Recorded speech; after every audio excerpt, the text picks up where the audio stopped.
Right, 11 December 2024, and we are slowly moving towards Christmas. So things are slowing down a little bit. You can clearly see, especially in places like Johannesburg, that most people are no longer at work. So a lot of people are spending their times shopping and moving around for those that have got money. So today I've got a very detailed news update, and I hope that you'll be able to enjoy what I'm giving you here today. So first and foremost, I want to state that Victoria Falls is going to be the most important place or city in Zimbabwe in the coming few years. This is the most visited place in Zimbabwe. Most of the money that is coming into the country through tourism is coming through Victoria Falls. So whatever happens in Victoria Falls becomes very important and topical. And currently the biggest problem in Victoria Falls is that there's no development. Development is only taking place right at the center of Victoria Falls. The moment you move out of Victoria Falls, people are living in poverty, and this includes lack of development, lack of transport, lack of services around Victoria Falls. As you move towards areas like Wange and the local growth points, it's very bad. The situation there is very bad. So the problems are not just at the Victoria Falls City Council. There's also problems at the Wange Roads Council. In total, the province of Matabeleland North is very underdeveloped. But the biggest problem in that region is corruption. So there is a lot of corruption, and Victoria Falls has to develop.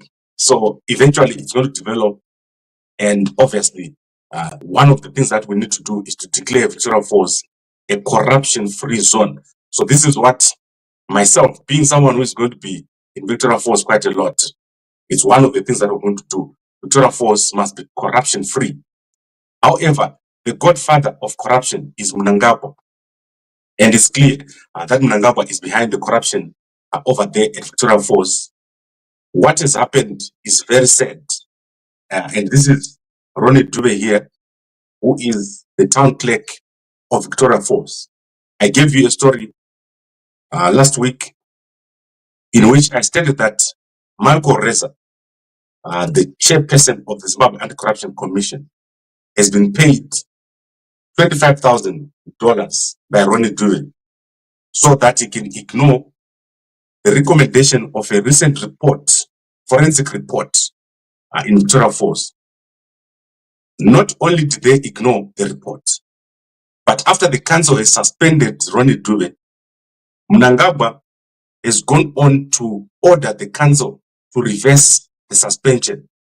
So a letter has been written here, and you can see that this letter is written by Garwe, who is an ET 2030 Mnangagwa ally.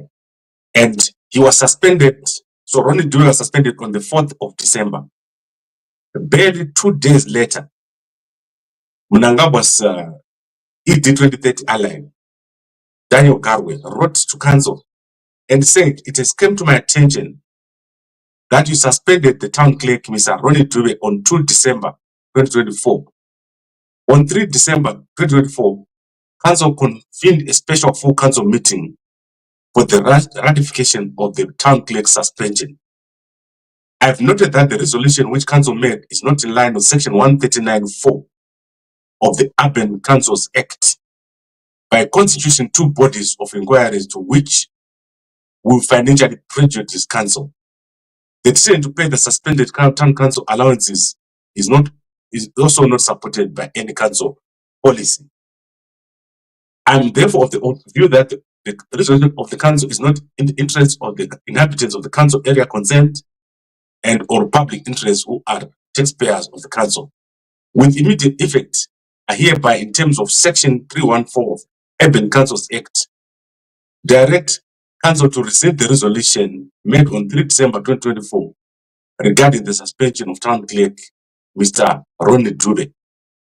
So this is Bisek, and the only person who can do such a person is Mnangagwa. Guys, I'm not picking on Mnangagwa just randomly from nowhere. This is very bad. What is happening in our country?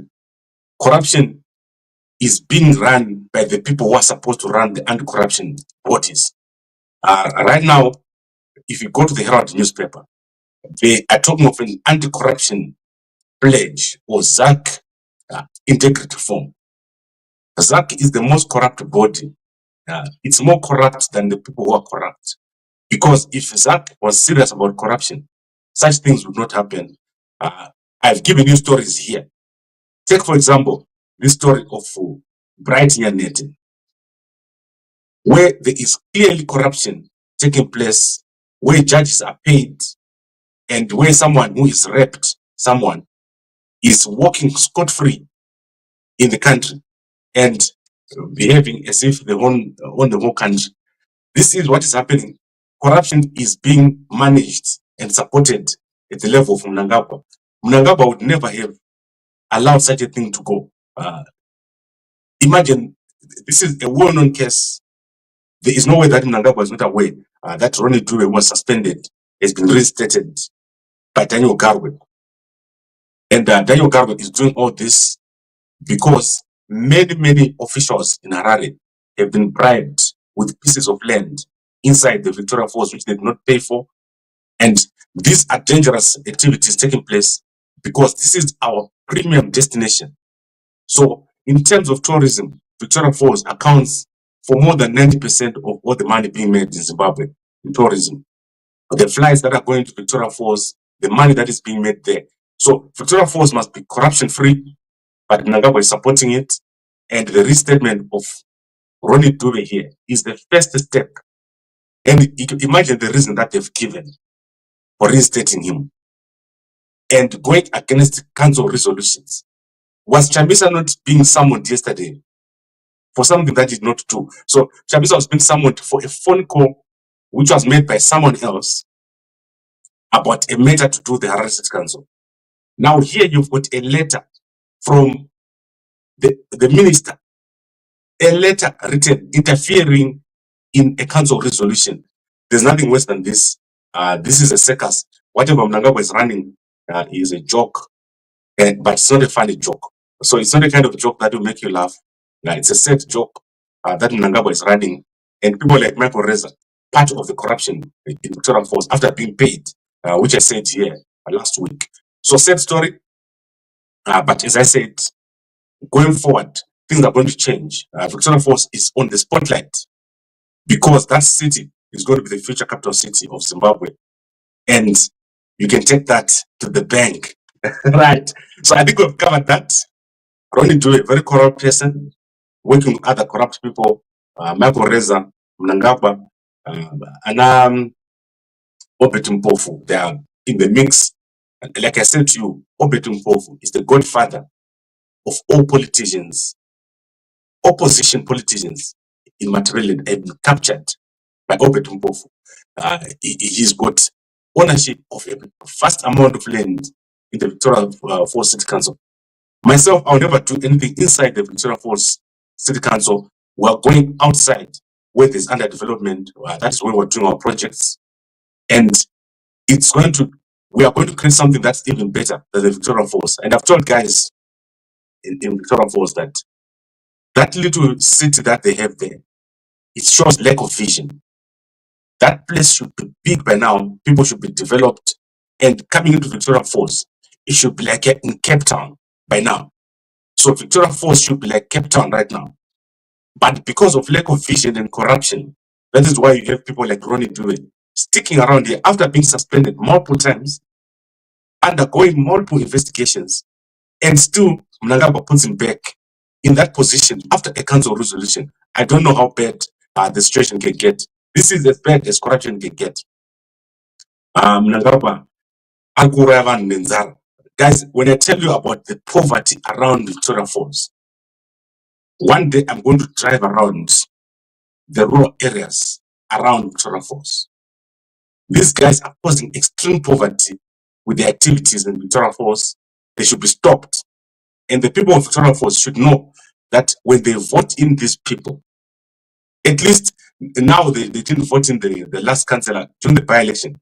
ZANU-PF have openly rigged and stopped the Chamisa candidate, Councillor Mambumi. But next time there's a vote, make sure that the whole of Matabele North has got no ZANU-PF person. When you put in an opposition politician, make sure that you put them, you take them, you make them account. That city is going to be amazing. Victoria Falls is going to be the best city. And as I said, a corruption-free Victoria Falls is what is needed by everyone in Zimbabwe. This is going to change our country if you stop corruption here. In Mnangagwa, right on top of this corruption, this letter demonstrates that Mnangagwa is corrupt and his people are corrupt and Garbo is corrupt and all the people, Anamego Reza, they are corrupt. There is an open report by Zach, the chief investigator at Zach, has issued a report and they're ignoring that report. They're refusing to investigate the activities of Ronnie Dube and all the other councillors who are implicated in Victoria Falls. So Mnangagwa is on top of it, is the cause of corruption in Victoria Falls. Mnangagwa is the one who is working with Ronnie Dube and Obed Mpofu and all the guys over there who are committing corrupt acts at Victoria Falls. So I'm going to leave this for now. I'm going to put this later on Gapapwe. You'll be able to read it. Sad story of corruption, a beautiful city being managed from Harare by corrupt people. Now let's quickly go to another story. And this story is regarding popular Zimbabwean boxer, Charles Manyuchi.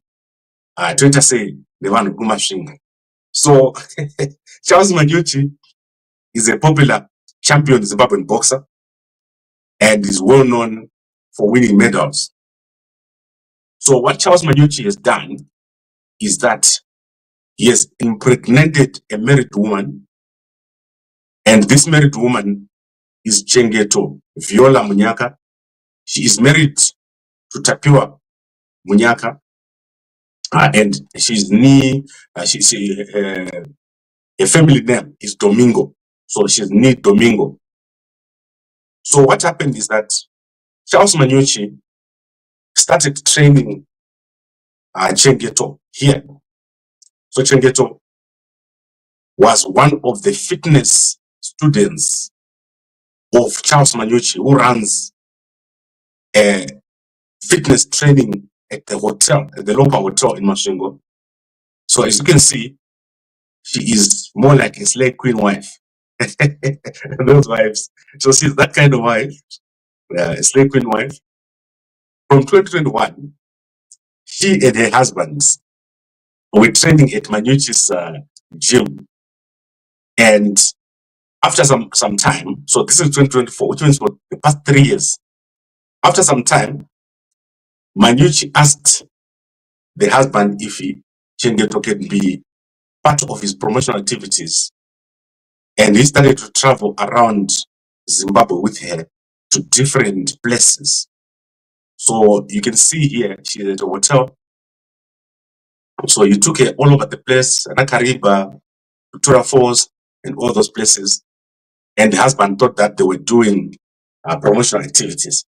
However, it turns out that Manyuchi was now sleeping with Chengeto, and he made her pregnant. After he made her pregnant, he also made her terminate the pregnancy. So a married woman got pregnant and then terminated the pregnancy. And the husband found out from reading messages on her phone, and she confessed that she was sleeping with Manyuchi. The husband then wrote a letter to Manyuchi, I don't know for what purpose, and then he ignored the letter. He made a demand in court of, I think, around 70,000, but the court has granted him $18,000. So it seems like $18,000 is the number. If you steal someone's husband or wife, you are going to pay 18,000 US dollars. So this is my view on this whole situation. I don't think, firstly, Tapiwa should have allowed his wife to be going around with the Manyuchi. So I don't think so. I don't think it's a good idea for someone's wife to be going to the hotel, probably one day they run out of money and say, let's just share a room. That kind of thing. So it's a bad idea, first of all. Secondly, I believe that Shengeto was some kind of breadwinner in the family. So this is my belief that this is a dangerous situation where the wife, out of desperation, because Mashingo, there are no jobs, she then says, let me help with the bills in the house. And eventually she falls into the arms of Manucci. Manucci then boxed her. He's a boxer. So that is what happened here. And said, but unfortunately, the situation in Zimbabwe is causing people to be in these positions. And I think as a husband, what I would say, avoid such situations, and also don't write letters to your wife's boyfriend and demand money. That is very weak. So if this kind of situation occurs, get out of the way. Don't be sitting around there demanding money from your wife's boyfriend. So I don't know what the situation is, and this guy doesn't seem to have left Chengeto. So this is very crazy. Zimbabwean guys are doing crazy stuff. I must become very right. So that is that. Now let's go to other situations. I want to see what is happening in South Africa. Let's start with South Africa, right? The Minister of Home Affairs, Leon Schreiber, doing very, very well. I like this guy. I think he's one of the best Home Affairs ministers that South Africa has ever had. So what he has done is that he has introduced what is called e-recruitment. So e-recruitment is where if you want a job at Home Affairs, you can now find a job at Home Affairs. So I want to show you the page. So this is the page of e-recruitment in South Africa. You can see that they even have Chief Director, Legal Services, a District Operation Manager, Gauteng, Specialist Network Control, all these jobs. So now if you want to work for Home Affairs in South Africa, well, you mustn't be Zimbabwean. You must be South African. So these are all the jobs. Imagine if this was the case in Zimbabwe, where you could find a job online for any department of government. So that's not the case. In Zimbabwe, jobs are sold. So they sell jobs to employment agencies, and you never know what is there. So here in South Africa, the best job to work is in Limpopo. If you're working for Home Affairs, if you want to make a lot of money, you work for Home Affairs, and the salaries are quite pathetic, like 3,000, 376,000, 443,000 for these levels. You can barely eat, but at least the job is available. And if you're in Limpopo, you can supplement with corrupt activities at the border. So if you see any job written in Limpopo here, these guys make a lot of money from corruption, close to 100,000 a day at the Beitbridge border. So that is where the most demand is for jobs. So amazing stuff that the minister has done. The minister, Leon Schreiber, doing very, very well. One day I'm going to show you the Home Affairs office in Cape Town. It's like you're going to a bank. They've created one of those offices that when you walk in there, it's like you're going to a bank. Amazing stuff. New Minister of Home Affairs, Leon Schreiber. Then we obviously have one crazy situation that is taking place in South Africa, where many institutions have been hacked with what we call a ransomware. So I'm going to start here with the Wesizwe Platinum. So Wesizwe Platinum has been hacked, and they've been forced to go to manual processes. Their whole system is down. So this is crazy stuff. Wesizwe Platinum, I think it's one of those platinum mines that have got some sort of Chinese shareholding. I saw some on the board that they've got some Chinese guys, but that's not the reason why they were hacked. They were just hacked, and they've had to go to manual processes. Cybersecurity in South Africa, the worst in the whole world. Like, people use South Africa for testing. So if someone wants to test their new virus, they come to South Africa to test it. So Wesizwe has been hit. They've gone to manual processes. Subs has been hit. They've been forced to go to manual processes. So that is crazy. Crazy situation that is taking place over there. And it's not going to stop because, for example, subs, they've got extremely poor governance. And subs, they've got a poor board, and they took the money that they were supposed to use on cybersecurity, 9.5 million, and used it to do some other funny jokes. I don't know what kind of funny jokes they did, but they did. And the whole situation at SABS is embarrassing because SABS is responsible for standards across South Africa, including cybersecurity across South Africa. So this is the Silver Platinum here, hit by a cybersecurity attack and currently on manual processes. Similarly, SABS is also paralyzed, they can't operate because they've been hit by a cybersecurity attack, which is crazy because cybersecurity is easy. It's easy to do cybersecurity. Many people fail at a very basic level, doing the simple things. And in my past job, like when I was still an auditor, I've audited over 20 South African banks. And there is no place in South Africa where we've ever found controls that were adequate. However, the banks are doing very well in terms of policies and procedures. And it's unfortunate that some of the systems in use are very expensive and the human factor becomes a massive problem. So in Zimbabwe, I think if they hack, so you know that the Minister of Finance, it was not a hack. The guy who had the passwords died, and now they can't log in. So and no one in the finance minister of Zimbabwe can log in because the guy who died had the password. That's crazy. So that is the kind of thing that is happening in Zimbabwe. But here in South Africa, it's more like lack of the necessary security safeguards that is causing the hacks, what we call ransomware attacks. Right, then I want us to go to Zvimba Rural Council. This story is in the H Metro newspaper. So Zvimba Rural Council, the only man in Zimbabwe to be ever arrested for stealing petrol. So he has been, Enias Chidhakwa has been arrested for abusing council vehicles.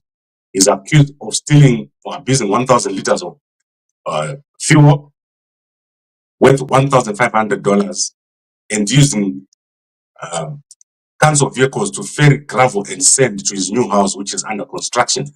So Mr. Chidhakwa here must have crossed someone because what he did is common in councils.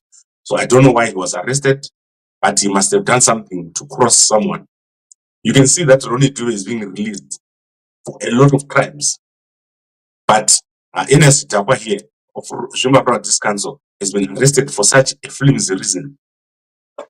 When I say flimsy reason, I mean the same thing that everyone else is doing. He's been being arrested for it. If you go to any rural council right now, at the moment, they are not doing anything that makes sense.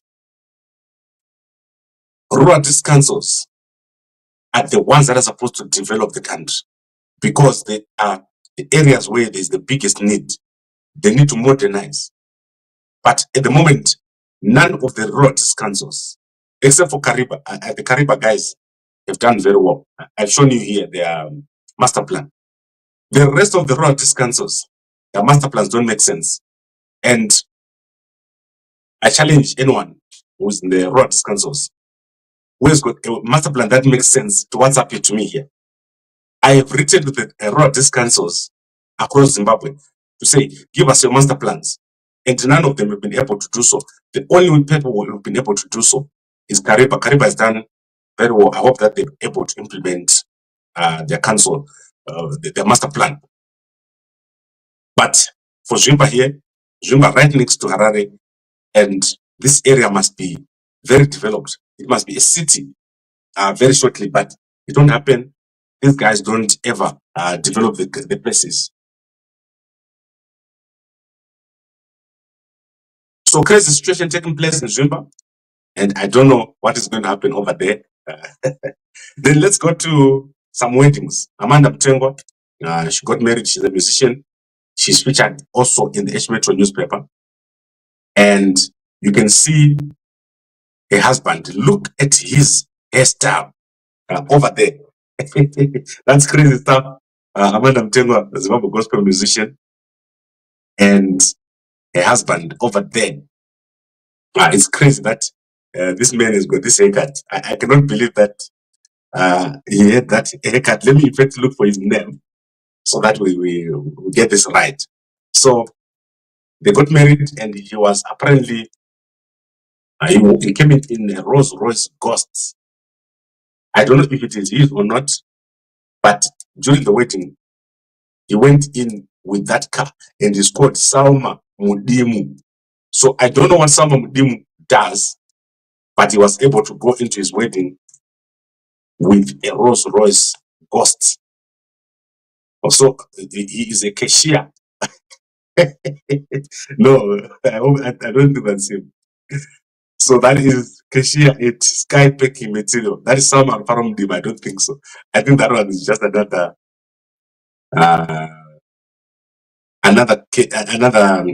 Salma Mudimu.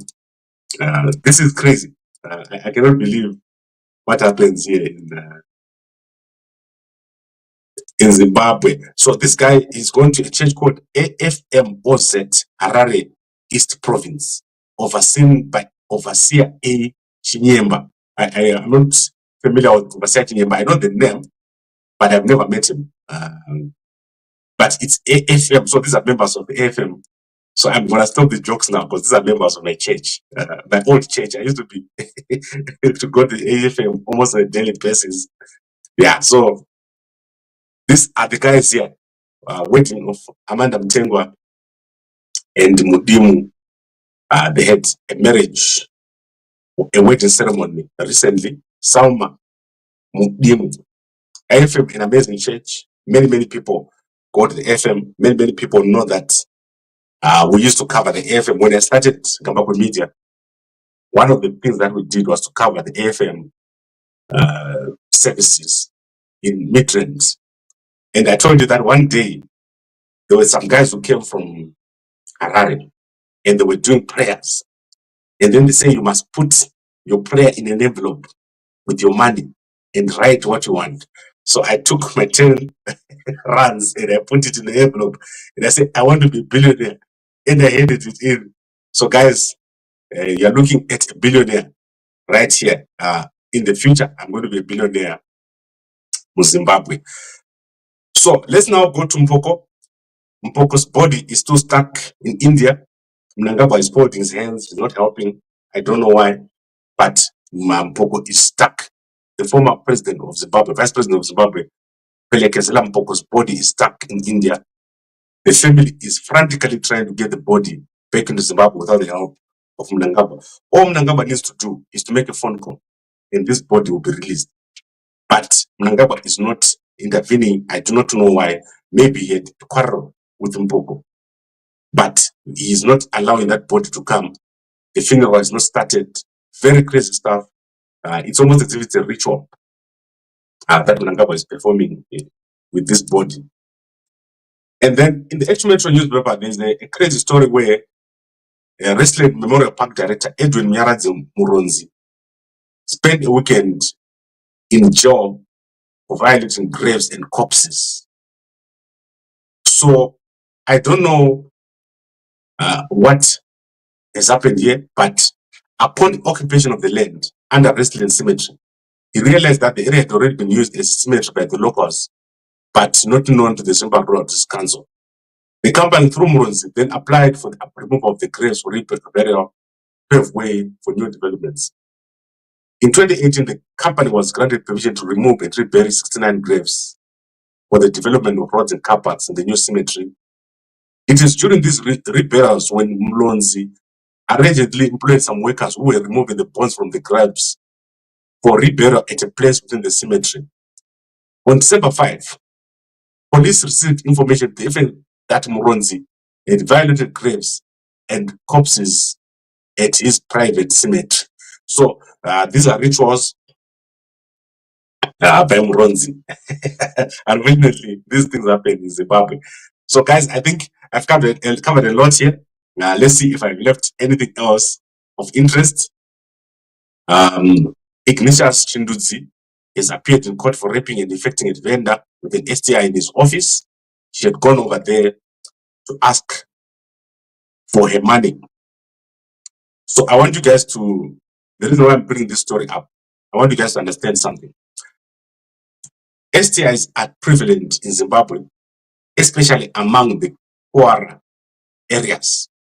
So if you go to a poor area, why they've got persistent, what is called the persistent STI, is first, most of them don't have access to condoms.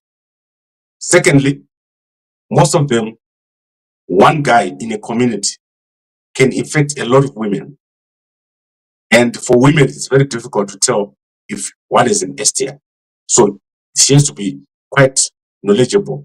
And the younger women, mostly, they don't know how to tell if you've got an STI or not. So you must understand what I just said. Younger women, especially the young teenagers, they don't know when they've got an STI. So they go around with an STI for a long time. And then obviously, when they get treated, some people don't have money for drugs. So they try to treat the STI with traditional means. So STIs are big.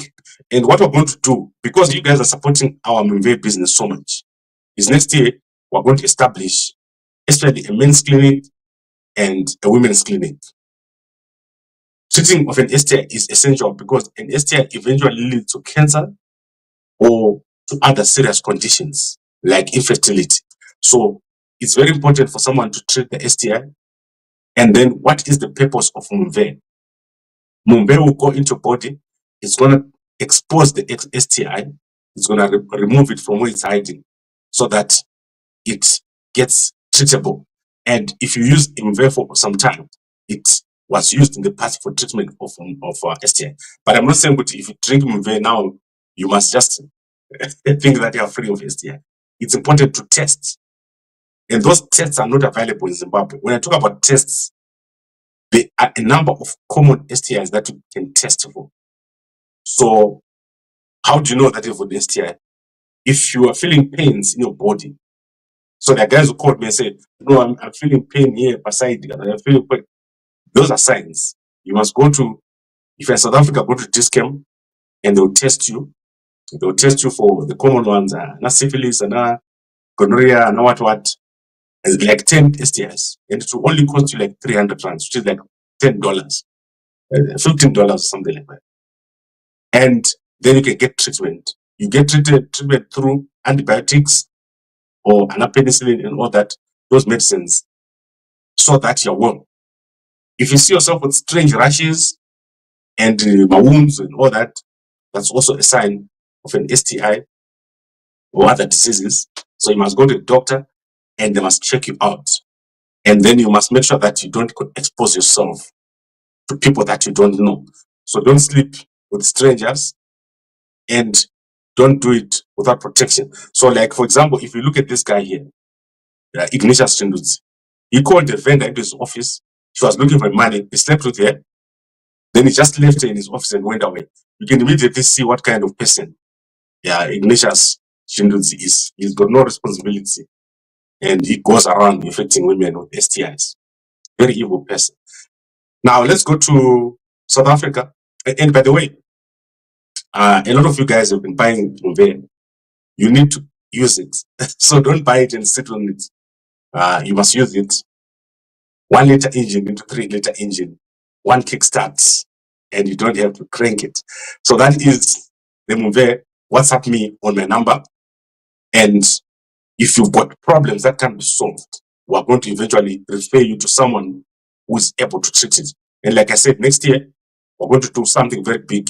I'm going to announce a program for dealing with STIs. In Zambia, there is a town where 70% of the people had an STI when they were tested. And they didn't know about it.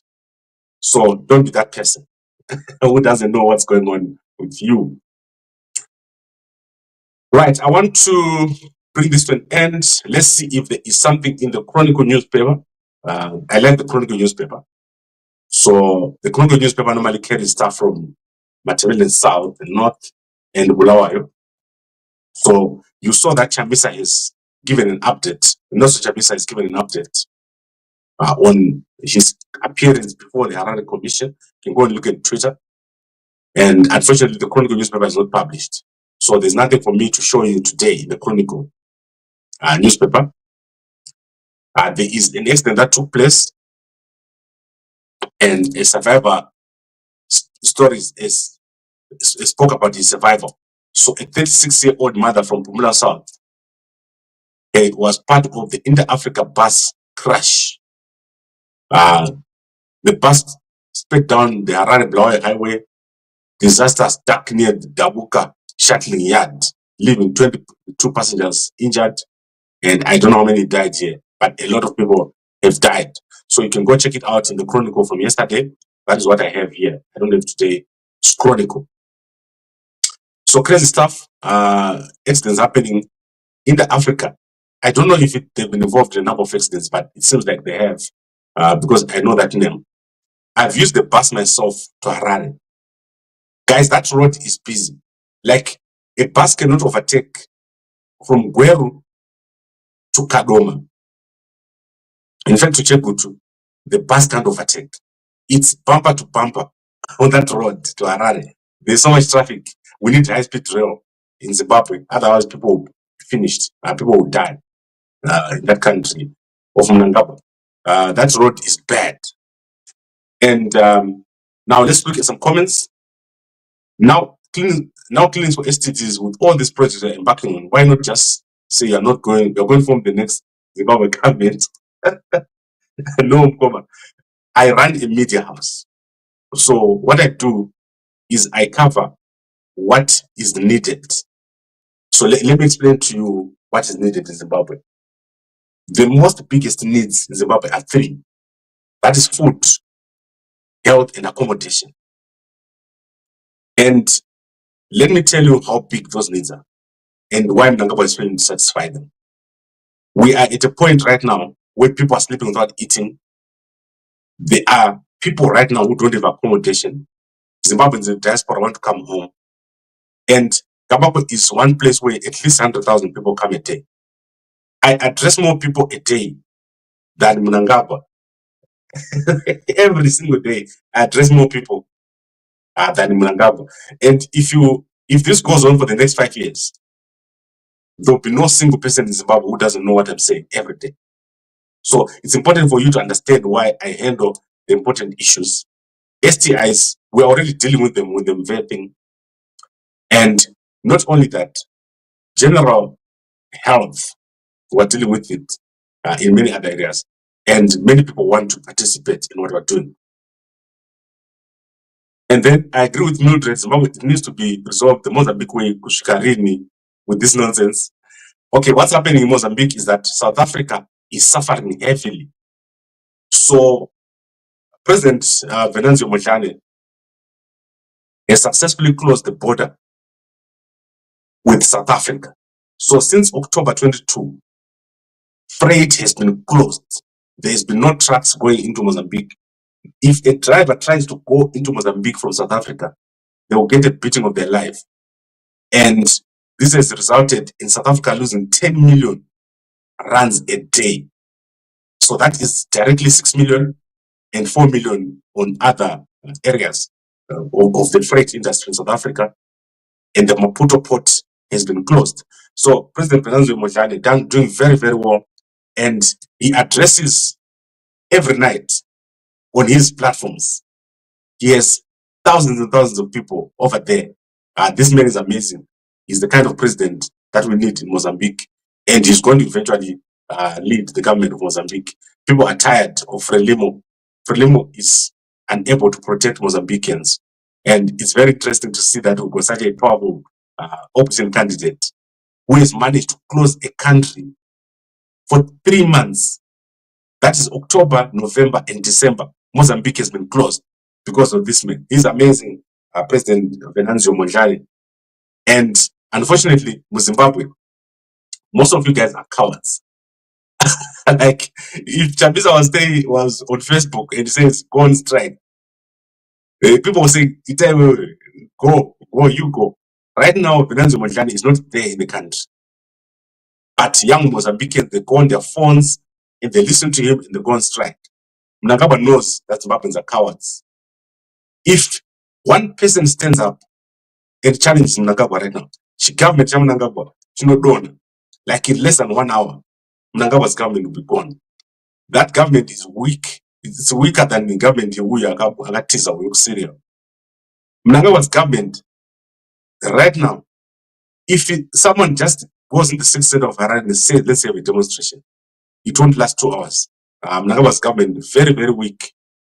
And it's what we call a paper tiger. So a paper tiger is what Mnangagwa's government is. They are useful only at threatening. But the moment they face a real challenge, Mnangagwa's government won't last. Right, Gabakwe, you are rightly pointing out the harm to our economic development caused by Chinese scooping out raw natural resources, then developing them into finished products in China. We're going to solve this. What we're going to do in Victoria Falls is going to be amazing. And Victoria Falls is going to be a corrupt or corruption-free zone. That's very important. Corruption is bad. So I know that means most Zimbabweans are corrupt, even normal people. But corruption is bad. We need to draw an area and say, this side, no corruption. And Victoria Falls is that area. We should not allow it.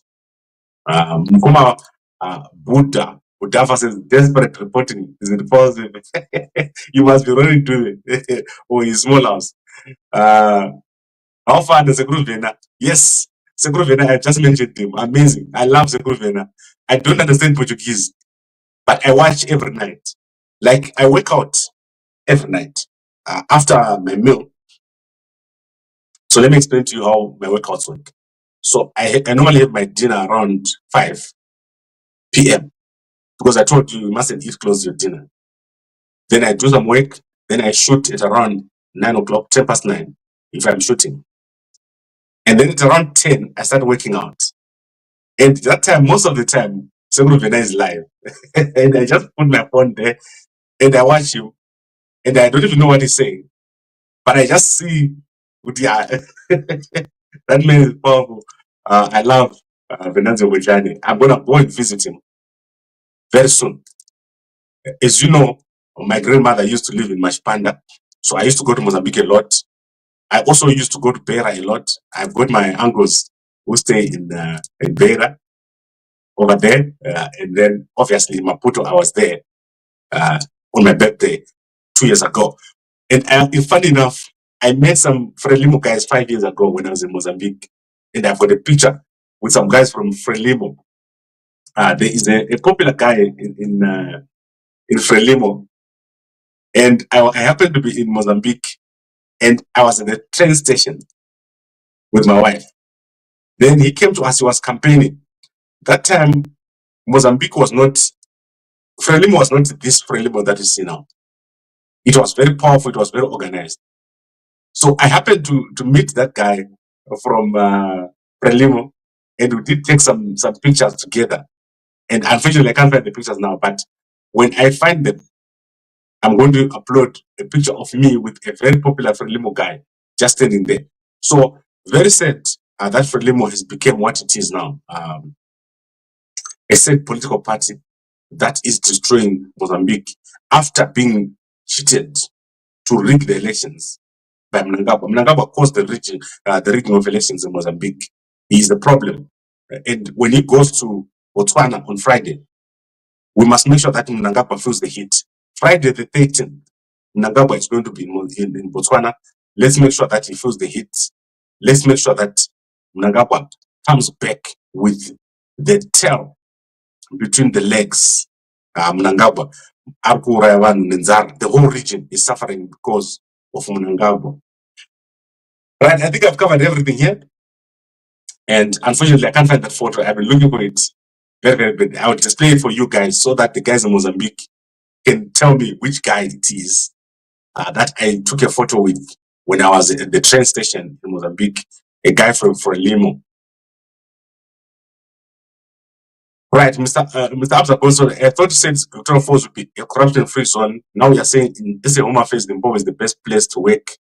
Should we trust you? No, I don't mean for me. I mean in terms of if you're looking for a corruption job, which is most of the Home Affairs, They do a lot of corrupt deeds. When they get an opportunity to be corrupt, the guys on Home Affairs, they do it.